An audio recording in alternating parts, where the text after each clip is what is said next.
Twelfth വരെ ഞാൻ എൻട്രൻസിൻ്റെ ഒരു കോച്ചിങ് അങ്ങനെയൊന്നും പോകാത്തതുകൊണ്ട് തന്നെ ഇതൊരു ടോട്ടലി ഒരു ഡിഫറെൻ്റ് ആയിട്ടുള്ളൊരു ജേണി തന്നെയായിരുന്നു. അപ്പം അതിന് വേണ്ടിയിട്ട് പ്രോപ്പറായിട്ടുള്ളൊരു ഗൈഡൻസ് തന്നു, ആവശ്യമായിട്ടുള്ള എല്ലാവിധ ഹെൽപ്പും സപ്പോർട്ടും എല്ലാം തന്നു.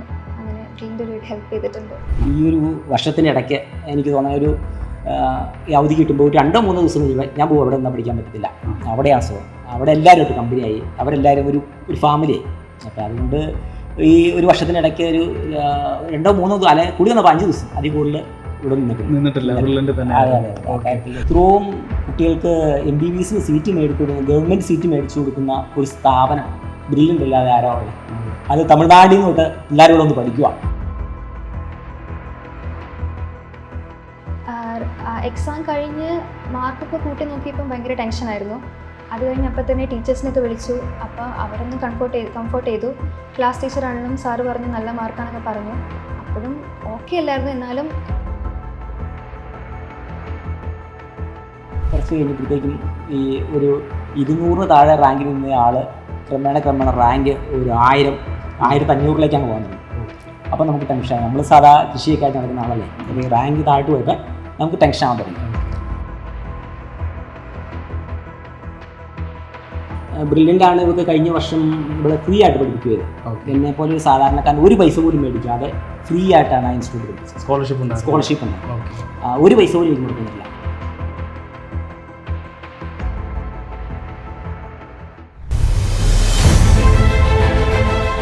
ട്രീസ മരിയ ബിനോയ് 2026 നീറ്റ് എക്സാമിൽ 600 മാർക്കോടെ ഓൾ ഇന്ത്യ 9880 റാങ്ക് കരസ്ഥമാക്കിയിരിക്കുകയാണ് ട്രീസ മരിയ ബിനോയ്. എറണാകുളം കാക്കൂർ സ്വദേശിനിയായ ട്രീസ കർഷകനായ ബിനോയുടെയും വീട്ടമ്മയായ സിനിയുടെയും മകളാണ്. ബ്രില്യൻറ്റിൻ്റെ പാലാ സെൻട്രലിലെ റിപ്പീറ്റേഴ്സ് പ്രോഗ്രാമിലൂടെ എൻട്രൻസ് പരിശീലനം നേടിയാണ് ട്രീസ നീറ്റ് എന്ന സ്വപ്നം നേടിയെടുത്തിരിക്കുന്നത്. തന്റെ നീറ്റ് ജേർണി ട്രീസ പങ്കുവയ്ക്കും.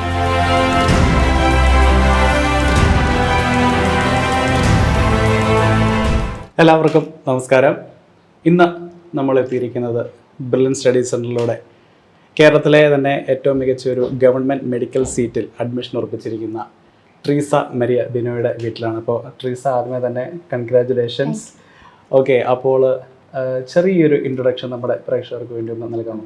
എൻ്റെ പേര് ട്രീസ മരിയ ബിനോയ്. ഞാൻ എറണാകുളത്തെ തിരുമാറാടി ഗ്രാമപഞ്ചായത്തിൽ നിന്നാണ് വരുന്നത്. എൻ്റെ വീട്ടിലാണെങ്കിൽ എൻ്റെ അപ്പ, അമ്മ, അപ്പച്ചൻ, ചേച്ചി. അപ്പയുടെ പേര് ബിനോയ്. അപ്പ പൈനാപ്പിൾ കൃഷിയൊക്കെ ആയിട്ട് നടക്കുന്നു. അമ്മ ഹൗസ് വൈഫാണ്. അപ്പച്ചൻ്റെതായിട്ടുള്ള രീതിയിൽ കൃഷിയൊക്കെ ആയിട്ട് നടക്കുന്നു. പിന്നെ ചേച്ചി നഴ്സിംഗ് ഫൈനൽ ഇയർ സ്റ്റുഡൻ്റ് ആണ്. Okay, nursing final year student ആണ്. ഓക്കെ, അപ്പോൾ എന്ന് മുതലാണ് ഈ ഒരു MBBS എന്ന് പറഞ്ഞ ഒരു മേഖലയിലേക്ക് ശ്രദ്ധ കേന്ദ്രീകരിച്ചത്? അത് എനിക്ക് ചെറുപ്പം മുതൽ ഇഷ്ടമായിരുന്നു. ഈ ബയോളജിയൊക്കെ പഠിക്കുമ്പം അതിനോടൊരു ഇഷ്ടം ഉണ്ടായിരുന്നു. പിന്നെ അത് MBBS എന്നുള്ളത് ഒരു 10th 12th ഒക്കെ കഴിഞ്ഞിട്ട് അങ്ങനെയാണ് ഇഷ്ടമായി തുടങ്ങിയത്. പിന്നെ എൻട്രൻസ് പഠിക്കാൻ തുടങ്ങിയപ്പോഴാണ് കൂടുതൽ അതിലേക്ക് ഇഷ്ടമായി തുടങ്ങിയത്. എന്തെങ്കിലും ഒരു മോട്ടിവേഷൻ അങ്ങനെ ആരെങ്കിലുമൊക്കെ ഉണ്ടായിരുന്നോ? മോട്ടിവേഷൻ എന്ന് പറയാൻ മോട്ടിവേഷൻ അപ്പ തന്നെയാണ് തന്നുകൊണ്ടിരുന്നത്. ഇപ്പോഴും ഡൗൺ ആകുമ്പോഴൊക്കെ ആണെങ്കിലും എനിക്ക് ആവശ്യത്തിനാണ് മോട്ടിവേഷൻ തന്നുകൊണ്ടിരുന്നത് അപ്പ തന്നെയാണ്.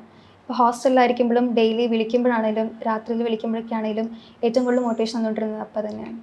ഓക്കെ, അപ്പോൾ മരിയ ബ്രില്യൻറ്റിൽ ഏത് പ്രോഗ്രാമിലായിരുന്നു? ഞാൻ റിപ്പീറ്റേഴ്സ് പ്രോഗ്രാമിലായിരുന്നു. അതായത് ഒരു വർഷം ബ്രില്യൻറ്റിന്റെ കൂടെ തന്നെ ഹോസ്റ്റലിലായിരുന്നു. അതെ, ഹോസ്റ്റലിൽ വന്ന് പഠിക്കുമായിരുന്നു അല്ലേ? അപ്പോൾ എങ്ങനെയുണ്ടായിരുന്നു ആ ഒരു 1 year ജേർണി? ഞാൻ ആക്ച്വലി റിപ്പീറ്റർ ആണ്. അപ്പം 12th കഴിഞ്ഞ് 2 വർഷം ഞാൻ ബ്രില്യൻറ്റ് പഠിച്ചു.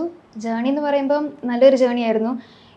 12th വരെ ഞാൻ എൻട്രൻസിൻ്റെ ഒരു കോച്ചിങ്ങിന് അങ്ങനെയൊന്നും പോകാത്തതുകൊണ്ട് തന്നെ ഇതൊരു ടോട്ടലി ഒരു ഡിഫറെൻ്റ് ആയിട്ടുള്ളൊരു ജേർണി തന്നെയായിരുന്നു. അപ്പം അതിന് വേണ്ടിയിട്ട് പ്രോപ്പറായിട്ടുള്ളൊരു ഗൈഡൻസ് തന്നു, ആവശ്യമായിട്ടുള്ള എല്ലാവിധ ഹെൽപ്പും സപ്പോർട്ടും എല്ലാം തന്നു. അങ്ങനെ ഇതിൻ്റെ ഒരു ഹെൽപ്പ് ചെയ്തിട്ടുണ്ട്. ഓക്കെ, അപ്പോൾ എന്താ പറയുക, ആ ഒരു കഷ്ടപ്പെട്ടതിൻ്റെ ഒരു ഫലമായിട്ട് നമ്മൾ കേരളത്തിൽ തന്നെ ഒരു ഗവൺമെൻറ് മെഡിക്കൽ കോളേജിൽ MBBS സീറ്റ് നമ്മളിപ്പോൾ ഉറപ്പായിട്ട് നമുക്ക് ഉറപ്പിച്ചിരിക്കുകയാണ്. അപ്പോൾ എന്ത് തോന്നുന്നു? ആ ഒരു ജേർണിയൊക്കെ കംപ്ലീറ്റ് ചെയ്ത് നമ്മൾ എന്തിനാണോ വേണ്ടി പ്രയത്നിച്ചത് അത് നമ്മൾ അച്ചീവ് ചെയ്തിരിക്കുകയാണ്. അപ്പോൾ എന്ത് തോന്നുന്നു? അതിനൊരു റിസൾട്ട് കിട്ടിയ പോലെ സന്തോഷമുണ്ട്. അങ്ങനെ കഷ്ടപ്പെട്ടതിനൊക്കെ ഒരു റിസൾട്ട് കിട്ടിയതുകൊണ്ട് അങ്ങനെ. ഓക്കെ, അപ്പോൾ നീറ്റ് എക്സാമിൽ എത്രയായിരുന്നു സ്കോർ? എനിക്ക് 600. 600 ആയിരുന്നു. ഓക്കെ, അപ്പോൾ നമുക്കറിയാം 2026 നീറ്റ് എന്ന് പറഞ്ഞാൽ ഇച്ചിരി എന്താ പറയുക കുഴഞ്ഞ് മറിഞ്ഞൊരു പരുവായൊരു നീറ്റായിരുന്നു. നീറ്റൊക്കെ വന്നു, ആദ്യത്തെ നീറ്റ് ക്യാൻസലായി. അപ്പോൾ തീർച്ചയായിട്ടും എന്താ പറയുക ഒരു സ്ട്രെസ്സും കാര്യങ്ങളൊക്കെ സംഭവിച്ചിട്ടുണ്ടാകും അല്ലേ? ഓക്കെ, ഉണ്ടായിരുന്നു. അപ്പോൾ എങ്ങനെയാണ് ആ ഒരു ടൈമൊക്കെ, അതൊക്കെ എങ്ങനെയാണ് പാസ് ചെയ്ത് പോയത്? എക്സാം കഴിഞ്ഞ് മാർക്കൊക്കെ കൂട്ടി നോക്കിയപ്പം ഭയങ്കര ടെൻഷനായിരുന്നു. അത് കഴിഞ്ഞ് അപ്പം തന്നെ ടീച്ചേഴ്സിനൊക്കെ വിളിച്ചു. അപ്പോൾ അവരൊന്ന് കംഫർട്ട് ചെയ്തു. ക്ലാസ് ടീച്ചറാണെങ്കിലും സാറ് പറഞ്ഞു നല്ല മാർക്കാന്നൊക്കെ പറഞ്ഞു. അപ്പോഴും ഓക്കെ അല്ലായിരുന്നു, എന്നാലും അറിയത്തില്ല എങ്ങനെയാണെന്നുള്ള രീതിയൊന്നും. പിന്നെ കുറേ കഴിഞ്ഞ് കുറേ മീറ്റിങ്ങുകളൊക്കെ കണ്ട്, ബ്രില്യൻറ്റിലെ കുറേ മീറ്റിങ്ങുകളൊക്കെ കണ്ട് സേഫ് ആണ് എന്നൊന്ന് മനസ്സിലായി. സേഫ് ആണെന്ന് മനസ്സിലായി. ഓക്കെ. അപ്പോൾ ബ്രില്യൻ്റായിട്ട് ഇത്ര നാളത്തെ ഒരു പരിചയം ഉണ്ടെന്ന് പറഞ്ഞല്ലേ. അപ്പോൾ ഹോസ്റ്റലൊക്കെ പഠിക്കുമ്പോൾ തീർച്ചയായിട്ടും നിങ്ങളുമായിട്ട് ഏറ്റവും കൂടുതൽ കോൺടാക്ട് വരുന്നത് നിങ്ങളുടെ വാർഡൻസ്, അതുപോലെ ക്ലാസ് ടീച്ചറൊക്കെ ആയിരുന്നു. അവരൊക്കെ ആയിട്ടുള്ള ഇൻട്രാക്ഷൻ ഒക്കെ എങ്ങനെ ഉണ്ടായിരുന്നു? ഹോസ്റ്റലിലൊക്കെ ആണെങ്കിലും ബ്രില്യൻറ്റിലെ ക്യാമ്പസിനോട് ഏറ്റവും അടുത്ത ഹോസ്റ്റലിൽ നിന്ന് എനിക്ക് അലോട്ട് ചെയ്ത് കിട്ടിയത് ഫ്ലോറ 1. അപ്പോൾ പിന്നെ ഹോസ്റ്റലിലാണെങ്കിലും റൂംമേറ്റ്സ് ആണെങ്കിലും നല്ല കമ്പനി ആയിരുന്നു. പിന്നെ ഹോസ്റ്റൽ വാർഡൻ ആണെങ്കിലും ഇപ്പം എക്സാം കഴിഞ്ഞ് നമ്മുടെ അടുത്ത് വന്ന് സംസാരിക്കും, എന്താ പ്രശ്നം, എന്താ പറ്റിയേ, അങ്ങനെ എല്ലാം വന്ന് സംസാരിക്കുകയൊക്കെ ചെയ്യും. പിന്നെ ഒരുപാട് അങ്ങനെ ഭയങ്കര സ്ട്രിക്റ്റ് ആയിട്ടൊന്നും അല്ലായിരുന്നു ഹോസ്റ്റലിൽ പോയിക്കൊണ്ടിരുന്നത്. എൻജോയ്മെൻ്റ് ഉണ്ടായിരുന്നു, പഠിത്തം ഉണ്ടായിരുന്നു, അങ്ങനെയായിരുന്നു. പിന്നെ ക്ലാസ് ടീച്ചറാണെങ്കിലും എക്സാം കഴിഞ്ഞ് പ്രോഗ്രസ് കാർഡൊക്കെ സാറിനെ കൊണ്ടുവന്ന് കാണിക്കുമ്പോൾ സാറിൻ്റെതായിട്ടുള്ള സജഷൻസ് പറയും, കുറേ ഇമ്പ്രൂവ് ചെയ്യേണ്ടത് എവിടേക്കാണെന്ന് പറഞ്ഞുതരും, നെഗറ്റീവ്സ് എങ്ങനെ കുറയ്ക്കാനൊക്കെ പറഞ്ഞുതരും. അങ്ങനെയൊക്കെ ഉണ്ടായിരുന്നു. ഓക്കെ. അപ്പോൾ റിപ്പീറ്റേഴ്സ് പ്രോഗ്രാമിൽ പ്രത്യേകിച്ച് നിങ്ങളുടെ ഡയറക്റ്റായിട്ട് മുകളിൽ നമ്മുടെ ബ്രില്യൻ്റിൻ്റെ ഒരു ഡയറക്ടർ ഉണ്ടായിരിക്കും. അപ്പോൾ അവർ ഇടയ്ക്കിടയ്ക്ക് നിങ്ങളുടെ ക്ലാസ്സുകളിലൊക്കെ നിങ്ങളായിട്ട് ചെറിയ കാര്യങ്ങളൊക്കെ പറഞ്ഞവരൊക്കെ ചെയ്യാറുണ്ടായിരുന്നു ഇല്ലേ? അപ്പോൾ ആ ഒരു നിമിഷങ്ങളൊക്കെ എങ്ങനെ ഉണ്ടായിരുന്നു? ഞങ്ങളുടെ ഡയറക്ടർ ജോർജ് സാറായിരുന്നു. അപ്പോൾ ജോർജ് സാറ് നമ്മുടെ ക്ലാസ്സിലേക്ക് ഇടയ്ക്കിടയ്ക്ക് വരും. ഇപ്പം ഓരോ എക്സാം കഴിയുമ്പോഴും നമുക്ക് ക്യാഷ് പ്രൈസ് ഒക്കെ തരാനാണെങ്കിലും സാറ് നമ്മുടെ ബാച്ചിൽ വരാറുണ്ട്. പിന്നെ സാറ് വരുന്ന സമയത്താണെങ്കിലും സാറിൻ്റെ കുറേ വാക്കുകളൊക്കെ നമുക്ക് ഭയങ്കര മോട്ടിവേഷനായിട്ട് തോന്നാറുണ്ട്. അപ്പോൾ ജോർജ് സാർ എന്തായിരുന്നു നിങ്ങളോട് വന്ന് പറഞ്ഞുകൊണ്ടിരുന്നത്? സാറിൻ്റെ ഏറ്റവും വലിയ ഡയലോഗായിരുന്നു ഇനി പഠിച്ചാലും കിട്ടുന്നുള്ളത്. അപ്പോൾ അത് തന്നെ നമുക്ക് വലിയൊരു മോട്ടിവേഷൻ ആയിരുന്നു. ഓക്കെ. അപ്പോൾ റിപ്പീറ്റേഴ്സ് പ്രോഗ്രാം പഠിക്കുമ്പോൾ നമുക്ക് അവിടെ റെഫറൻസ് ഹാളുണ്ട്, ലൈബ്രറി ഉണ്ട്, അതുപോലെ എന്താ പറയുക മോഡൽ എക്സാംസ്, ഒരുപാട് കാര്യങ്ങളുണ്ട്. ഇതിൻ്റെ അകത്ത് ഏറ്റവും കൂടുതൽ യൂട്ടിലൈസ് ചെയ്തത് ഏതാണ്? റെഫറൻസ് എനിക്ക് നന്നായിട്ട് യൂസ്ഫുൾ ആയിരുന്നു. ഇപ്പം നൈറ്റ് റെഫറൻസ് ഒക്കെ ആണെങ്കിലും ഹോസ്റ്റൽ അടുത്ത് തന്നെ ആയതുകൊണ്ട് ഒരു 10 മണി വരെ നമുക്ക് നൈറ്റ് റെഫറൻസ് ഉണ്ടായിരുന്നു. അത് ഭയങ്കര യൂസ്ഫുൾ ആയിരുന്നു. പിന്നെ എക്സാംസ് ആണെങ്കിലും അതിലേറെ യൂസ്ഫുൾ ആയിരുന്നു. ടാബിലാണെങ്കിൽ ഒരുപാട് ഓൺലൈനിൽ എക്സാംസ് ഒക്കെ അവൈലബിൾ ആയിരുന്നു. അതിപ്പം ഒരു ഹോൾ എക്സാം തന്നെ വേണം ഇല്ലെങ്കിലും നമുക്കിപ്പോൾ ഒരു ടോപ്പിക്കിലാണ് നമ്മുടെ പ്രശ്നമെങ്കിൽ ആ ടോപ്പിക്ക് സ്പെഷ്യലൈസ് ചെയ്തിട്ടുള്ള എക്സാംസ് നമുക്ക് അവൈലബിൾ ആയിരുന്നു. അതൊക്കെ ഒരുപാട് യൂസ്ഫുൾ ആയിരുന്നു. ഓക്കെ. ഇപ്പോൾ എക്സാംസിൻ്റെ അകത്ത് തന്നെ നമുക്ക് നീറ്റ് ഈസി ലെവലുണ്ട്, അഡ്വാൻസ്ഡ് ലെവലുണ്ട് ഇല്ലേ? അപ്പോൾ അതിനെപ്പറ്റി ഒന്ന് പറയാമോ? അതിപ്പം നമുക്ക് ഇപ്പം നമ്മുടെ പ്രശ്നം എന്താണെന്ന് വെച്ചാൽ ഇപ്പോൾ ഫോർ എക്സാമ്പിൾ ഈസി എക്സാംസിൽ കെയർലെസ് മിസ്റ്റേക്സ് ആണെന്നുണ്ടെങ്കിൽ അങ്ങനെ ഈസി ലെവൽ സെലക്ട് ചെയ്തിട്ട് നമുക്ക് അങ്ങനത്തെ എക്സാംസ് പ്രാക്ടീസ് ചെയ്യാൻ പറ്റും. പിന്നെ അതല്ലാതെ അവരുടെ ഓഫ്ലൈൻ എക്സാംസിൽ തന്നെ ഈ പല പല ലെവലുള്ള എക്സാംസ് നമുക്ക് ഇടുന്നുണ്ട്. അപ്പോൾ അങ്ങനെ ചെയ്യുമ്പോൾ തന്നെ നമുക്ക് മനസ്സിലാവും എന്താ നമ്മുടെ പ്രശ്നം എന്ന്. അപ്പോൾ അത് കോൺസെൻട്രേറ്റ് ചെയ്തിട്ട് ഏത് ലെവലാണോ നമുക്ക് വേണ്ടത് അത് വേണമെങ്കിൽ നമുക്ക് ചെയ്യാൻ പറ്റും. ഓക്കെ. അപ്പോൾ ഈ എക്സാംസിലൊക്കെ ഇത്രയും ടഫ്നെസ്സിൻ്റെ ഒരു വേരിയേഷൻ വരുമ്പോൾ തീർച്ചയായിട്ടും ചിലപ്പോൾ നമുക്ക് മാർക്ക് കൂടാം, അങ്ങനെയൊക്കെ സംഭവിക്കാറുണ്ട്. അപ്പോൾ ഈ മാർക്ക് കുറയുമ്പോൾ സ്വാഭാവികമായിട്ടും വരുന്നൊരു എന്താ പറയുക ചെറിയ വിഷമമൊക്കെ വരും. ഓക്കെ. അപ്പോൾ ആ സമയമൊക്കെ എങ്ങനെ ഉണ്ടായിരുന്നു? അങ്ങനെ വരുമ്പം ഈ വാർഡന്മാർ നമ്മൾ ചോദിക്കും എന്താ പറ്റിയെന്ന്. അപ്പം നമുക്ക് അവരുടെ അടുത്തും സംസാരിക്കുമ്പോൾ തന്നെ ഓക്കെ. പിന്നെ അല്ലെന്നുണ്ടെങ്കിൽ ഞാൻ എല്ലാ എക്സാം കഴിയുമ്പോൾ ജസ്റ്റിസ് സാറിനെ പോയി കാണാറുണ്ട്. സാർ ഇങ്ങനെ പറയും ലാസ്റ്റ് ഇയർ ഈ ഓരോരോ സ്റ്റുഡൻസിൻ്റെ മാർക്ക് ഇങ്ങനെ ആയിരുന്നു അതൊക്കെ പറയും. അത് കേൾക്കുമ്പോൾ തന്നെ നമുക്കൊരു സമാധാനമാകും. അതെ. പിന്നെ സാറ് പറയും ഇന്ന റാങ്കിനുള്ളിൽ വന്നാൽ സേഫ് ആണെന്നൊരു ഒരു ഇത് തന്നിട്ടാണ് നമ്മൾ വിടാറ്. അപ്പോൾ പിന്നെ ഓക്കെ ആവും അങ്ങനെ. ഓക്കെ. അതുപോലെ നമ്മുടെ പ്രൊഫസേഴ്സുമായിട്ടുള്ള ഇൻട്രാക്ഷൻ ഒക്കെ എങ്ങനെയാണ്? ഏറ്റവും ഫേവറേറ്റ് ടീച്ചർ ആരായിരുന്നു എന്ന് ചോദിച്ചാൽ ഒരു ഉത്തരവുണ്ടോ? ഫേവറേറ്റ് ടീച്ചർ എന്ന് പറയാൻ ശ്രീജിത്ത് സാറിന്. എന്തുകൊണ്ടാണ്? അത് സാർ നമ്മുടെ ക്ലാസ്സിലൊക്കെ ഒരുപാട് നമ്മുടെ ക്ലാസ്സിൽ പഠിപ്പിക്കാൻ വന്നിട്ടുണ്ടായിരുന്നു.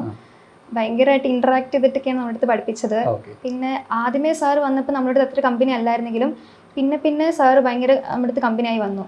പിന്നെ ഡൗട്ട് ചോദിക്കുമ്പോഴാണെങ്കിലും ഇപ്പം സാറ് ഇപ്പം വെറുതെ പാസ് ചെയ്ത് പോവുകയാണെങ്കിൽ പോലും നമ്മുടെ അടുത്ത് ഇങ്ങനെ ചോദിക്കാറുണ്ട് എക്സാം എങ്ങനെയുണ്ട് അങ്ങനെയൊക്കെ ചോദിക്കാറുണ്ട്. അതുകൊണ്ടായിരിക്കും ഒരു കണക്ഷൻ അവിടെ തോന്നിയത്. ഓക്കെ. അപ്പോൾ എന്താ പറയുക ഇത്രയും നാൾ പഠിച്ചു, അതുപോലെ തന്നെ ഇപ്പോൾ നീറ്റ് അത് കഴിഞ്ഞ് റീനീറ്റ് ഇച്ചിരി സ്ട്രെസ്ഫുൾ ആയിട്ടുള്ള പീരീഡ് ആയിരുന്നു. അപ്പോൾ ഇപ്പോൾ എല്ലാം കഴിഞ്ഞ് നമുക്ക് റിസൾട്ടും വന്നു. എന്താ പറയുക നമ്മൾ ആഗ്രഹിച്ച ഒരു സേഫ് സോൺ, ഇപ്പോൾ പറഞ്ഞ ഒരു സേഫ് സോണിൽ തന്നെ നമ്മൾ എത്തി നിൽക്കുകയാണ്. അപ്പോൾ ഈ എക്സാം ഒക്കെ കഴിഞ്ഞൊരു ടെൻഷൻ റിലീവ് ചെയ്യാൻ വേണ്ടി എന്തൊക്കെയാണ് ചെയ്തത്? എവിടെയെങ്കിലും പോകുമോ, ട്രിപ്പ് പോകുമോ, എന്തൊക്കെ ചെയ്തോ? ഇതുവരെ ഒന്നും പ്ലാൻ ചെയ്തിട്ടില്ല. ഇനി ചേച്ചി വരുമ്പോൾ അത് പ്ലാൻ ചെയ്യുന്നുണ്ട്. ഓക്കെ. ചേച്ചി എവിടെയാണ് പഠിക്കുന്നത്? ചേച്ചി മൈസൂരിൽ നഴ്സിംഗ് പഠിക്കുന്നത്.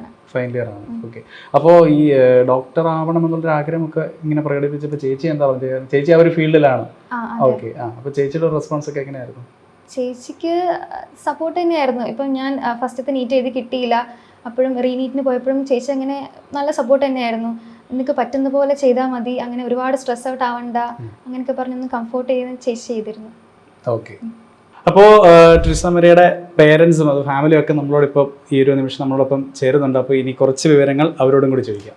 അപ്പോൾ ട്രീസയുടെ ഫാമിലി നമ്മളോടൊപ്പം ജോയിൻ ചെയ്തിരിക്കുകയാണ്. ബിനോയ് സാർ നമസ്കാരം. ഇതിൻ്റെ മോള് ട്രീസ മരിയ ബിനോയ്, എൻ്റെ വൈഫ് സിനി, ഫാദർ പത്രോസ് കൃഷിക്കാരനാണ്, ഞാനൊരു പ്ലാന്ററാണ്. ഓക്കെ. അപ്പോൾ ട്രീസ പറയുകയുണ്ട ഏറ്റവും കൂടുതൽ മോട്ടിവേഷൻ തന്നിട്ടുള്ളത് അച്ഛൻ തന്നെ ആയിരുന്നു എന്നുള്ളത്. അപ്പോൾ എന്തുകൊണ്ടാണ് ഒരു ഡോക്ടർ എന്നുള്ളൊരു ഡ്രീം എവിടെ നിന്നാണ് സ്റ്റാർട്ടിങ്? ആദ്യ സമയത്ത് എനിക്ക് ഇവിടെ ഡോക്ടർ ആകണം എന്ന് അങ്ങനെ വലിയ ഇൻട്രസ്റ്റ് ഇല്ലായിരുന്നു. എനിക്ക് നേഴ്സ് ആവണം എന്നൊക്കെ, നേഴ്സിംഗിന് വിടണമെന്നൊക്കെ ആയിരുന്നു ഇൻട്രസ്റ്റ്. അതാണെങ്കിൽ പെട്ടെന്നൊരു പഠിത്തം കഴിഞ്ഞ് പെട്ടെന്നൊരു ജോലിയിലേക്കൊക്കെ എത്താൻ പറ്റുമല്ലോ. പക്ഷേ ഇവക്ക് ഒരു ഡോക്ടർ ആവണം മതിയായ ആഗ്രഹം. അപ്പോൾ അങ്ങനെ വന്നപ്പോൾ ഞാനും പിന്നെ കട്ടയ്ക്ക് കൂടി. പിന്നെ നല്ല സപ്പോർട്ട് കൊടുക്കും. പിന്നെ ഇടയ്ക്ക് മാർക്കൊക്കെ കുറയുമ്പോൾ ഇവള് എന്നെ മോട്ടിവേഷൻ ആക്കണം, ഞാൻ അങ്ങോട്ട് തിരിച്ചു. അങ്ങനെയൊക്കെയായിരുന്നു അവസ്ഥ ശരിക്കും പറഞ്ഞാൽ. ഓക്കെ. അപ്പോൾ ആദ്യമായിട്ടാണോ ട്രീസ വീട്ടിൽ നിന്ന് മാറി നിൽക്കുന്നത്? ആദ്യമായിട്ടാണ് അവളുടെ ഈ കരിയറിൽ ആദ്യമായിട്ടാണ് ഈ വീട്ടിൽ നിന്ന് മാറി നിൽക്കുന്നത്. അപ്പോൾ എങ്ങനെയായിരുന്നു? ഹോം സിക്നസ്സോ കാര്യങ്ങളൊക്കെ ഉണ്ടായിരുന്നോ? ആദ്യം ഇവൾക്ക് പോകാനൊരു മടിയായിരുന്നു. അപ്പോൾ എന്നോട് പറഞ്ഞു ഞാൻ വന്നു പോയിക്കോളാം. അപ്പോൾ ഞാൻ അവിടെ സാറിനോട് ചോദിച്ചു, പറഞ്ഞു അതൊരിക്കലും പറ്റത്തില്ല, വന്നു പോയി കഴിഞ്ഞാൽ ഭയങ്കര ക്ഷീണത്തോളം ദൂരെ യാത്ര, ഒരു മണിക്കൂർ യാത്ര ഉണ്ടല്ലോ, ഡയറക്റ്റ് ബസ് ഉണ്ട്, എന്നാലും ക്ഷീണമായിരിക്കും വന്ന് പഠിക്കാൻ സമയത്തില്ല. അപ്പം അങ്ങനെ പോയി അവിടെ ബ്രില്യൻ്റിൽ ചേർന്ന് ഹോസ്റ്റൽ, നല്ലൊരു ഹോസ്റ്റൽ കിട്ടി. അപ്പോൾ അവൾക്ക് ഇവിടത്തേക്കാളും നല്ലൊരു അന്തരീക്ഷമായി. ഈ ഒരു വർഷത്തിൻ്റെ ഇടയ്ക്ക് എനിക്ക് തോന്നുന്ന ഒരു അവധി കിട്ടുമ്പോൾ 2-3 ദിവസം കഴിയുമ്പോൾ ഞാൻ പോകും, അവിടെ നിന്നാൽ പഠിക്കാൻ പറ്റത്തില്ല, അവിടെയാണ് സുഖം. അവിടെ എല്ലാവരുമായിട്ട് കമ്പനിയായി, അവരെല്ലാവരും ഒരു ഫാമിലിയായി. അപ്പോൾ അതുകൊണ്ട് ഈ ഒരു വർഷത്തിനിടയ്ക്ക് ഒരു 2-3 അല്ലെ കൂടി വന്നപ്പോൾ 5 ദിവസം അതിൽ കൂടുതൽ ഇവിടെ നിന്നിട്ടില്ല. അപ്പോൾ അത്രയും കഷ്ടപ്പെട്ടതിൻ്റെ റിസൾട്ട് നമുക്ക് കിട്ടിയിരിക്കുകയാണ്. ട്രീസ പറഞ്ഞ പോലെ തന്നെ ആ ഒരു സേഫ് സോൺ, അത് കേരളത്തിൽ തന്നെ ഒരു ഗവൺമെൻറ് മെഡിക്കൽ കോളേജിൽ തന്നെ നമുക്ക് അഡ്മിഷൻ ലഭിക്കുന്ന വിധം സ്കോറും കാര്യങ്ങളൊക്കെ നമുക്ക് കിട്ടിയിരിക്കുകയാണ്. അപ്പോൾ ആ ഒരു വിജയം അറിഞ്ഞപ്പോൾ എന്തായിരുന്നു നിങ്ങളുടെ ഒരു ഫസ്റ്റ് റെസ്പോൺസ്? ഞങ്ങൾക്ക് വളരെ സന്തോഷമായി. കാരണം നമ്മളെ പോലെ ഒരു സാധാ മിഡിൽ ക്ലാസ്സിൽ നിന്ന് വന്ന ഒരാൾക്ക് ഞങ്ങൾക്കൊന്നും പ്രാപ്യമല്ലാന്നായിരുന്നു ഞങ്ങൾ വിചാരിച്ചു. അപ്പോൾ ആ സമയത്ത് ഇങ്ങനെ ഒരു വിജയം വന്നപ്പോൾ വളരെ സന്തോഷം. ഓക്കെ. അപ്പോൾ അമ്മ ട്രീസയുടെ ചെറുപ്പകാലത്തിലെ പഠനമൊക്കെ എങ്ങനെയായിരുന്നു? നീറ്റിനായിട്ട് പ്രിപ്പയർ ചെയ്ത ആ ഒരു വിറസോട് കൂടി തന്നെ ആയിരുന്നു സ്കൂൾ ടൈമിലെ ട്രീസയുടെ പ്രകടനവും കാര്യങ്ങളൊക്കെ? സ്കൂൾ ടൈമിലും നന്നായിട്ട് അവൾ ഹാർഡ് വർക്ക് ചെയ്യുമായിരുന്നു. അതാത് ദിവസം പഠിപ്പിച്ചു വിടുന്ന അന്ന് തന്നെ പഠിച്ചു പോകുമായിരുന്നു. ഓക്കെ. അപ്പോൾ ഈ റിപ്പീറ്റേഴ്സിനൊക്കെ പോകണം, അല്ലെ ഒരു വർഷം ഒരു എന്താ പറയുക ഒരു എൻട്രൻസ് കോച്ചിങ്ങിന് വേണ്ടി തയ്യാറെടുക്കണം എന്നൊക്കെ ട്രീസ പറഞ്ഞപ്പോൾ നിങ്ങളുടെയൊക്കെ ഉള്ള ഒരു പ്രതികരണം എങ്ങനെയായിരുന്നു? ഞങ്ങൾ അവൾക്ക് സപ്പോർട്ട് ചെയ്യുമായിരുന്നു, എൻട്രൻസിന് വേണ്ടി സപ്പോർട്ട് ചെയ്യുമായിരുന്നു. ഓക്കെ. എന്തുകൊണ്ടാണ് ബ്രില്യൻ്റ് തന്നെ തിരഞ്ഞെടുക്കാൻ കാരണം? ബ്രില്യൻ്റ് നല്ലൊരു കോച്ചിങ് സെൻ്ററാണ്, അങ്ങനെയാണ്. അത് പിന്നെ രണ്ടാമതിനെ പറ്റി ചിന്തിക്കേണ്ട ആവശ്യമില്ല. ഓക്കെ. അപ്പോൾ സാർ ഈ ഒരു വർഷം ട്രീസ അവിടെ പഠിക്കുമ്പോൾ തീർച്ചയായിട്ടും ട്രീസയുടെ എല്ലാ കാര്യങ്ങളും നിങ്ങളുമായിട്ട് എന്താ പറയുക നിങ്ങളെ അറിയിക്കാനൊക്കെ നമുക്ക് അവിടെ കോർഡിനേറ്റേഴ്സ് ഉണ്ട്, അതുപോലെ ക്ലാസ് ടീച്ചർ, വാർഡൻസ് എല്ലാം ഉണ്ട്. അവർ നിരന്തരം നിങ്ങളുമായിട്ട് കമ്മ്യൂണിക്കേഷനിലായിരിക്കും, എല്ലാ കാര്യങ്ങളും അപ്ഡേറ്റ് ആയിട്ട് നോക്കിയിരിക്കുക. അപ്പോൾ ആ ഒരു ഇൻട്രാക്ഷൻ അവരുമായിട്ടുള്ള എന്താ പറയുക സംസാരമൊക്കെ അതൊക്കെ എങ്ങനെ ഉണ്ടായിരുന്നു? ഫസ്റ്റ് പഠിക്കുമ്പോൾ സൽമ ഒരാഴ്ചയിലൊന്ന് വെച്ച് വിളിക്കും, മോള് പഠിക്കേണ്ട കുഴപ്പമൊന്നുമില്ല, ധൈര്യമായിട്ടിരുന്നു, നന്നായിട്ട് പിടിക്കുകയാണ് എന്നൊക്കെ പറയുമായിരുന്നു.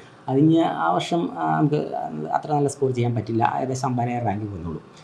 രണ്ടാമത്തെ വർഷമായപ്പോൾ ജോർജ് സാറും നമ്മൾ ഇതേപോലെ തന്നെ വിളിക്കും. ഇവർക്ക് ആ വർഷം നമുക്ക് സമ്മാനം കിട്ടി തുടങ്ങി, ക്ലാസ്സിലൊക്കെ സമ്മാനം കിട്ടി തുടങ്ങി. അപ്പോൾ അതിൽ വീഡിയോ എടുത്ത് നമുക്ക് അയച്ചു തരാൻ തുടങ്ങി. അതൊക്കെ കാണുമ്പോൾ നമുക്ക് വളരെ സന്തോഷമായി തുടങ്ങി. അങ്ങനെയായി ഇതൊക്കെ കഴിഞ്ഞ് കുറച്ച് കഴിഞ്ഞപ്പോഴത്തേക്കും ഈ ഒരു 200 താഴെ റാങ്കിൽ നിന്ന ആൾ ക്രമേണ റാങ്ക് ഒരു 1000-1500 അങ്ങ് പോകാൻ തുടങ്ങി. അപ്പോൾ നമുക്ക് ടെൻഷനായി. നമ്മൾ സാധാ കൃഷിയൊക്കെ ആയിട്ട് നടക്കുന്ന ആളല്ലേ, അപ്പോൾ ഈ റാങ്ക് താഴ്ത്തു പോയപ്പോൾ നമുക്ക് ടെൻഷൻ ആവാൻ തുടങ്ങി. അപ്പോൾ ഞാനിങ്ങനെ സ്കൂളിലൊന്നും പോയി അങ്ങനെ വലിയ പേരൻസിൻ്റെ രീതിയിൽ അങ്ങ് പോയിട്ടൊന്നുമില്ല, സാറിനെ ഇതുവരെയായിട്ട് കാണാൻ പോയിട്ടില്ല. അപ്പോൾ എനിക്കൊന്ന് പോകണമെന്നൊരു ആഗ്രഹം തോന്നി, പക്ഷെ ഒരു പേടി. അപ്പോൾ ആരെ പോയി കാണും? അപ്പോൾ അങ്ങനെ ഇരുന്നപ്പോൾ എന്തായാലും വേണ്ടില്ല, നമ്മുടെ കൊച്ചിൻ്റെ കാര്യമല്ലേ, അപ്പോൾ അങ്ങനെ ഞാൻ ചെന്ന് ഓഫീസ് റൂമിൽ ചെന്ന് കഴിഞ്ഞപ്പോൾ എനിക്കങ്ങനെ ആരും വലിയ പരിചയം, ഇവിടെ കുട്ടിയിട്ടാണ് പോണേ. അപ്പോൾ ചെന്ന് കഴിഞ്ഞപ്പോൾ ഡയറക്ടർ ജോർജ് സാറിനെ കാണാൻ അവിടെ ഉയർന്ന് റാങ്ക് ഇരിക്കണം, എനിക്ക് അത്രയും ധൈര്യമില്ല, ആ ഭാഗത്തേക്ക് പോയില്ല. ഞാൻ നേരെ ഓഫീസ് റൂമിൽ ചെന്നു. അപ്പോൾ ചെന്നപ്പോൾ അവിടെ ഒരു സാറ് ഇരിപ്പുണ്ട്. ഈ സാറിനെ പല പ്രാവശ്യം ഞാൻ ഈ പേരൻസ് മീറ്റിങ്ങിന് ലൈവിൽ കണ്ടിട്ടുണ്ട്. അപ്പോൾ ആ സാറ് എന്താ സാറേ അതെന്ന് ചോദിച്ചു. അപ്പോൾ ഞാൻ പറഞ്ഞു സാറേ എനിക്കൊരു അസ്വസ്ഥത, ഈ ഇവർക്ക് റാങ്കിങ്ങിന് വളരെ താഴോട്ട് പോവാം, അപ്പോൾ എനിക്കതൊരു പേടിയാവാൻ തുടങ്ങി, അതുകൊണ്ട് വന്നു സാറേ. അപ്പോൾ സാറ് പറഞ്ഞിരുന്നിട്ട് ഇവരുടെ പ്രോഗ്രസ് റിപ്പോർട്ട് മേടിച്ചിട്ട് പറഞ്ഞു സാറ് ധൈര്യമായിട്ടിരുന്നു, ഇവള് ഗവൺമെൻറ് മെഡിക്കൽ കോളേജിൽ പഠിച്ചിരിക്കും, സാറ് ധൈര്യമായിട്ട് നോക്കും. അപ്പോൾ എനിക്ക് ധൈര്യമായി. അപ്പോൾ എന്നോട് പറഞ്ഞു സാറേ സത്യമാണോ സാറേ എന്ന് ഞാൻ ചോദിച്ചു. അപ്പോൾ സാറ് പറഞ്ഞു ഒരു 680 മാർക്ക് കൂട്ടി മേടിക്കും, ഒരു സംശയമില്ല. അങ്ങനെ എന്നെ ഒരു മോട്ടിവേറ്റ് ആയിട്ട് വിട്ടു. അത് കഴിഞ്ഞിട്ട് സാറ് പറഞ്ഞു എന്തെങ്കിലും ആവശ്യമുണ്ട് എന്നെ ഫോണിൽ വിളിച്ചു, എൻ്റെ നമ്പർ തന്നു. അത് കഴിഞ്ഞിട്ട് പിന്നെ ഞാൻ വിളിക്കാൻ തുടങ്ങി. പിന്നെ സാറിന് എന്താവശ്യമെന്ന് അപ്പം ഞാൻ വിളിക്കും. സാർ അപ്പം തന്നെ എനിക്ക് ഞാൻ വാട്സപ്പിൽ മെസ്സേജ് അയച്ചാലും സാറ് അപ്പം തന്നെ തിരിച്ച് എന്നെ വിളിക്കും. അപ്പം അങ്ങനെ ഒരു കൂട്ടായി അങ്ങനെ പോകുന്നു. ഞാൻ എന്നാൽ തിരിച്ചിങ്ങോട്ട് പോരാൻ നേരത്ത് യാത്ര പറഞ്ഞിട്ട് പോരാം, ഇത് കഴിഞ്ഞിട്ട് പോരുവാണല്ലോ, എങ്ങനെ യാത്ര പറഞ്ഞ് പോരാന്നോർത്ത് ഞാൻ തോട്ടത്തിൽ പോയി തൊഴിലാളികളോട് പോയിട്ട് തിരിച്ചു വന്നപ്പോൾ ഇത്തിരി ലേറ്റായിപ്പോയി. അപ്പോൾ ലേറ്റായിപ്പോയി ഒരു 8 മണി ആയപ്പോഴാണ് ഞാൻ ആ ക്യാമ്പസിൽ വന്നത്. അപ്പം വണ്ടിയിലെല്ലാം സാധനങ്ങളെല്ലാം കയറ്റി കഴിഞ്ഞ് ഒരു 8:30 ആയപ്പോൾ വന്നു. അപ്പോൾ സാറിന് പോയി കാണും വീട്ടിൽ. അതെന്നാൽ സാറിനോട് വിളിച്ചൊരു യാത്ര പറഞ്ഞേക്കാം, നമ്മളിങ്ങനെ ഒത്തിരി സപ്പോർട്ട് ചെയ്തൊരു സാറാണല്ലോ എന്ന് വിളിച്ചേക്കാന്ന് ഓർത്ത് ഞാൻ സാറിനെ വിളിച്ച് കഴിഞ്ഞപ്പോൾ സാറ് പറഞ്ഞു ഞാൻ എൻ്റെ ഒരു സുഹൃത്തിൻ്റെ കൊച്ചിൻ്റെ ബർത്ത്ഡേയോ എന്തോ ഒരു ഫംഗ്ഷന് പോവുകയാണ്, അവിടെ നിന്ന് ഒരു 10 കിലോമീറ്റർ അകലെയായി. അപ്പോൾ സാറേ ഞാനിങ്ങനെ പോവാട്ടോ, പ്രാർത്ഥിച്ചേക്കണം എന്ന് പറഞ്ഞു. അപ്പോൾ സാറ് പറഞ്ഞു ഇപ്പോൾ എവിടെയാണ് നിൽക്കണമെന്ന് ചോദിച്ചു. അപ്പോൾ ഞാൻ പറഞ്ഞു ഇങ്ങനെ A ബ്ലോക്കിൻ്റെ മുമ്പിലാണ് നിൽക്കണമെന്ന് പറഞ്ഞു. അപ്പോൾ സാർ പറഞ്ഞു നിൽക്കും ഞാനിപ്പോൾ വരുവാന്ന് പറഞ്ഞു. അല്ല വേണ്ട സാറേ, സാറ് ഫംഗ്ഷൻ പോവല്ലേ, അപ്പോൾ അത് കഴിഞ്ഞിട്ട് വന്നേച്ചാൽ മതി, ഞാനിവിടെ വെയിറ്റ് ചെയ്യാം അങ്ങനെയാണെങ്കിൽ. അല്ലേ സാറേ ഞങ്ങൾ പൊക്കോളാം, കുഴപ്പമില്ല, സാറ് പൊക്കുമെന്ന് പറഞ്ഞു. അപ്പോൾ സാറ് ഡ്രൈവറോട് പറയുകയാണ് വണ്ടി തിരിച്ചു എന്ന് പറഞ്ഞേക്കുക. അപ്പോൾ ഞാൻ വേണ്ട സാർ എന്നാൽ ഫംഗ്ഷൻ കഴിഞ്ഞിട്ട് വന്നോടം വരെ ഞാനവിടെ വെയിറ്റ് ചെയ്യാം എന്ന് ഞാൻ പറഞ്ഞു. അതല്ല എന്ന് പറഞ്ഞു. സാറ് ഫോൺ കട്ട് ചെയ്തു. 10 മിനിറ്റ് കഴിഞ്ഞ് സാറ് തിരിച്ചെത്തി. സാറ് തിരിച്ചെത്തിയിട്ട് പറഞ്ഞു ധൈര്യമായിട്ട് പോക്കോ, ഇവിടെ സ്കോർ ചെയ്യും എന്നൊക്കെ പറഞ്ഞ് ഞങ്ങൾക്ക് ഗവൺമെൻറ് മെഡിക്കൽ കോളേജിൽ പഠിക്കും എന്നൊക്കെ പറഞ്ഞ് മോട്ടിവേഷൻ തന്ന് ഞങ്ങൾ കിട്ടും. പക്ഷേ ആ സാറിന് ഞങ്ങൾ അവിടെ നിന്നുകൊണ്ട് വേണേൽ പറഞ്ഞാൽ മതിയായിരുന്നു, ബെസ്റ്റ് മോളെ നന്നായിരിക്കും പ്രാർത്ഥിച്ചേക്കാം എന്നൊക്കെ പറഞ്ഞാൽ മതിയായിരുന്നു. പക്ഷേ സാറ് എന്നെപ്പോലെ ഒരു മിഡിൽ ഫാമിലിയിൽ നിന്ന് വന്ന ഇവള് വലിയൊരു ടോപ്പറല്ല, വലിയ മാർക്ക് മേടിക്കുന്ന ഒരു കുട്ടിയല്ലല്ലോ, എന്നിട്ട് പോലും ഞങ്ങളെപ്പോലെ ഒരാളെ ഇത്രയും പരിഗണന തന്നത് അപ്പോൾ ഇത്രയും സപ്പോർട്ട് തന്നെ ആ ഒരു സാറിന്റെ പേരോടൊന്ന് പറയുമായിരുന്നു. ആ സാറിന്റെ പേര് ജസ്റ്റിസ് സാറാണ്. ആ സാറാണ് നമുക്ക് ഇത്രയും സപ്പോർട്ട് തന്നെ. ഓക്കെ, അപ്പോൾ ജസ്റ്റിസ് സാറിന് ഒരു പ്രത്യേക വളരെ സാറിന് ഒരിക്കലും മറക്കല്ലേ. ഓക്കെ, അപ്പോൾ സാർ എന്തുകൊണ്ടാണ് ട്രീസയ്ക്ക് ബ്രില്യൻ്റ് തന്നെ ചൂസ് ചെയ്യാൻ ഒരു ഓപ്ഷൻ കൊടുത്തത്? ഇത്രയും കുട്ടികൾക്ക് MBBS സീറ്റ് മേടിക്കൊടുക്കുന്ന, ഗവൺമെൻറ് സീറ്റ് മേടിച്ചു കൊടുക്കുന്ന ഒരു സ്ഥാപനം ബ്രില്യൻ്റ് അല്ലാതെ ആരാ ഉള്ളത്? അത് തമിഴ്നാട്ടിൽ നിന്ന് തൊട്ട് പിള്ളേരോടൊന്ന് പഠിക്കുക. ഞാൻ ഒരു ദിവസം അവിടെ ചെന്നപ്പോൾ തമിഴ്നാട്ടിൽ നിന്ന് വന്ന ഒരു കൊച്ച് ഓൺലൈനായിട്ട് ഈ ഹോസ്റ്റലിൽ നിന്ന് പഠിക്കുക, എന്നിട്ട് പരീക്ഷ പോയി എഴുതുക. ഓൺലൈനിൽ പഠിച്ചിട്ട് പരീക്ഷ എഴുതുക. അപ്പോൾ ആ പരീക്ഷയുടെ ഗുണവും അവരുടെ ആ ക്വസ്റ്റ്യൻസിൻ്റെ ഒക്കെ ഒരു ഗുണവും ക്വാളിറ്റി ഒക്കെ അതാണല്ലോ, അതുകൊണ്ടായിരിക്കുമല്ലോ. അപ്പോൾ അത് കണ്ടപ്പോൾ അതുകൂടാതെ ഈ നാട്ടിൽ മൊത്തം ബ്രില്ലിനെ പറ്റിയല്ലേ ചർച്ച ഉള്ളൂ, വിടുവാണെങ്കിൽ അവിടെ വിടണം എന്നല്ലേ പറയണേ. ഓക്കെ, അപ്പോൾ ക്യാമ്പസിൽ പോയിട്ടുള്ള സമയത്തൊക്കെ ഇപ്പോൾ ഈ പറഞ്ഞ ജോർജ് സാറിനെ നേരിട്ട് കണ്ടിട്ടുണ്ടോ? എങ്ങനെയായിരുന്നു? ജോർജ് സാറിനെ കാണണം എന്ന് എനിക്കൊരു ആഗ്രഹമുണ്ട്. പക്ഷേ സാർക്ക് ഡയറക്ടറല്ല, എനിക്കൊരു പേടി. സാറ് ചോദിക്കുമ്പോൾ എന്ത് മറുപടി പറയും, എന്നാ പറയുന്നത് എനിക്ക് പേടിയില്ല. എനിക്കങ്ങനെ സംസാരിക്കാൻ അറിയാവുന്ന ആളൊന്നും അല്ലല്ലോ. അപ്പോൾ ഞാൻ ഈ ഫസ്റ്റ് സംസാരിക്കാൻ അറിയാവുന്ന ആളല്ലേ, എന്നാലും നമ്മൾ കൃഷിയൊക്കെ ആയിട്ടായിരുന്നു. ഞാൻ ആദ്യമായിട്ട് ഒരു സദസ്സിൽ നിന്ന് സംസാരിച്ചിട്ടുള്ള അങ്ങനെയൊന്നും ഇല്ലല്ലോ. അപ്പോൾ സാധാ വലിയ വിദ്യാഭ്യാസവും അങ്ങനെയുള്ള ആളൊന്നുമല്ല. അപ്പോൾ ഞാനപ്പോൾ ഈ ഫസ്റ്റ് വിക്ടറി ഇവരെ അനുമോദിക്കാമെന്ന് വിളിച്ചു. അപ്പോൾ ജോർജ് സാറിന് ഇങ്ങനെ അടുത്തുനിന്ന് കണ്ടു. അപ്പോൾ സാറ് ഇവർക്ക് ബ്രില്യൻ്റ് ആണ്, ഇവർക്ക് കഴിഞ്ഞ വർഷം ഇവിടെ ഫ്രീ ആയിട്ട് പഠിപ്പിക്കുകയത്. എന്നെ പോലെ ഒരു സാധാരണക്കാരൻ ഒരു പൈസ പോലും മേടിക്കാതെ ഫ്രീ ആയിട്ടാണ് ആ ഇൻസ്റ്റിറ്റ്യൂട്ട് പഠിപ്പിച്ചത്. സ്കോളർഷിപ്പ് ഉണ്ടായിരുന്നു, ഒരു പൈസ പോലും എനിക്ക് കൊടുക്കുന്നില്ല. അപ്പോൾ സാറിന് ഒന്ന് കാണും, ഒന്ന് സംസാരിക്കാൻ എനിക്ക് തോന്നി. അപ്പോൾ ഞാൻ സാറിൻ്റെ അടുത്ത് ഇരുന്നു. സാറേ ഇങ്ങനെ ഞാനൊരു സാധാ കൃഷിക്കാരനൊക്കെ കേട്ടോ സാറേ, മോക്ക് ഇത്രയും മാർക്ക് ആദ്യത്തെ ഈ ക്യാൻസൽ ചെയ്ത എക്സാമിന് ഇവർക്ക് 690 മാർക്ക് ഉണ്ടായിരുന്നു. അപ്പോൾ അത് കഴിഞ്ഞിട്ട് ഇവള് ഇതങ്ങ് ക്യാൻസൽ ആക്കിയെന്ന് അറിഞ്ഞപ്പോഴത്തേക്കും ഇവർക്ക് അങ്ങ് വിഷമമായിപ്പോയി. അപ്പോൾ പൊതുവെ ഒരു സംസാരം വന്നു, ആദ്യം കൂടുതൽ മാർക്ക് കിട്ടിയ കുട്ടികൾ ഡൗൺ ആവും, കുറഞ്ഞു കിട്ടിയവർക്ക് എല്ലാവരും മിടുക്കരാണല്ലോ, അപ്പം അതുകൊണ്ട് അവർ കയറി വരും എന്നൊക്കെ പറഞ്ഞു. അപ്പോൾ അതൊക്കെ പറഞ്ഞു. അപ്പം ഇതൊന്നുമില്ല, അപ്പം തന്നെ എന്നാലും ബില്ലിൻ്റെ അപ്പം തന്നെ തിരിച്ചു വിളിച്ചു. അവർ റീസ്റ്റാർട്ട് ചെയ്ത് കട്ടയ്ക്ക് നിന്നു. ഇവർ വീണ്ടും നല്ല ഉഷാറായി. അപ്പം ഞാൻ സാറിനെ ഒന്ന് കാണാമെന്ന് വെച്ചു. സാറേ ഇങ്ങനെ ആദ്യമേ നല്ല മാർക്ക് ഉണ്ടായിരുന്നു സാറേ, ഇത് ഇപ്പോൾ 600 മാർക്ക് ആയിപ്പോയി. അപ്പോൾ സാറ് പറഞ്ഞു അതൊന്നും ഒരു കുഴപ്പമില്ല, നല്ല മാർക്ക് തന്നെയാണ് എന്ന് പറഞ്ഞു. അപ്പോൾ സാറ് ചോദിച്ചു നിങ്ങൾക്ക് എവിടെ കിട്ടണം ആഗ്രഹം എന്ന് ചോദിച്ചു. അപ്പോൾ ഞങ്ങൾ പറഞ്ഞു സാറേ എവിടെ നിന്നൊന്നും ഞങ്ങൾക്ക് അറിയില്ല, ഞങ്ങൾക്ക് ഇതിനെപ്പറ്റി ഒന്നും അറിയത്തില്ല. അപ്പം എവിടെ കിട്ടിയാലും ഏത് നല്ല കോളേജ് കിട്ടിയാൽ എല്ലാവരും പറയുന്നു കോഴിക്കോട് അവിടെ എവിടെ. അപ്പോൾ സാറ് പറഞ്ഞു കോട്ടയം വെക്കും, നിങ്ങൾക്ക് സൗകര്യം അതാ, എല്ലാം നല്ല കോളേജുകളാണ്. അപ്പോൾ കോട്ടയത്ത് ആണെങ്കിൽ ഇപ്പോൾ ഈ 5 വർഷം വന്നു പോകാനല്ല, നമുക്ക് പെട്ടെന്ന് അവധി ദിവസങ്ങൾ വന്ന് വരാം. ഈ 5 വർഷവും പെട്ടെന്ന് കടന്നു പോകും, വീട്ടിൽ വന്ന് പോവാം, ഒക്കെ ചെയ്യാൻ നല്ലതാണ്. അപ്പോൾ സാറും പറഞ്ഞു. അപ്പം അങ്ങനെ വെച്ച് ഞങ്ങൾ കോട്ടയമാണ് നിലവിൽ ഉന്നം വെച്ചിരിക്കുന്നത്. നമസ്കാരം. അപ്പോൾ കുടുംബത്തിലൊരു ഡോക്ടർ വരാൻ പോവാണ്. ഓക്കെ, അപ്പോൾ എന്ത് തോന്നി ഒരു നിമിഷം? എനിക്ക് എൻ്റെ ചെറുപ്പത്തിലുള്ള ഇതാണ്, സയൻസാണ് എനിക്ക് ഏറ്റവും ഇഷ്ടമുള്ള വിഷയം. അപ്പോൾ അന്ന് പിള്ളേരൊക്കെ ഓട്ടോഗ്രാഫിൽ എഴുതിയിട്ടുണ്ടായിരുന്നു ഒരു ഡോക്ടറാണോ അതിനോട് പഠിക്കുന്നത്. നമുക്ക് ആയില്ല, അപ്പോൾ കൊച്ചായിട്ടത് സാധിച്ചു. അപ്പോൾ ട്രീസ ആഗ്രഹിച്ച പോലെ തന്നെ നമ്മുടെ ആ ഒരു സേഫ് സോണിൽ എത്തിയിരിക്കുന്നു, നമ്മുടെ ഒരു ഡ്രീം അച്ചീവ് ചെയ്യാൻ പോകുന്നു. ഇപ്പോൾ ജോർജ് സാറും ഒക്കെ പറഞ്ഞ പോലെ തന്നെ ഏറ്റവും മികച്ച തന്നെ കോട്ടയം മെഡിക്കൽ കോളേജിൽ തന്നെ MBBS അഡ്മിഷൻ ലഭിക്കട്ടെ എന്നും ആശംസിക്കുന്നു. അപ്പോൾ ഓൾ ദി വെരി ബെസ്റ്റ്. ശരിക്കും നീറ്റ് എന്ന് പറഞ്ഞ ഒരു ഒരു വാതിൽ തുറന്ന് കിട്ടിയെന്ന് മാത്രമേ ഉള്ളൂ, ഇനിയും ഒരുപാട് ദൂരങ്ങൾ സഞ്ചരിക്കാനുണ്ട്. അപ്പോൾ ഇപ്പോൾ ലഭിച്ച പോലെ തന്നെ ഏറ്റവും മികച്ച വിജയങ്ങൾ ആ ഒരു യാത്രയിലും ട്രീസനെ തേടി എത്തട്ടെ എന്ന് ആശംസിക്കുന്നു. So all the best. Thank you sir. Thank you ma'am. Brilliant Study Center, India's #1 coaching center for NEET and JEE.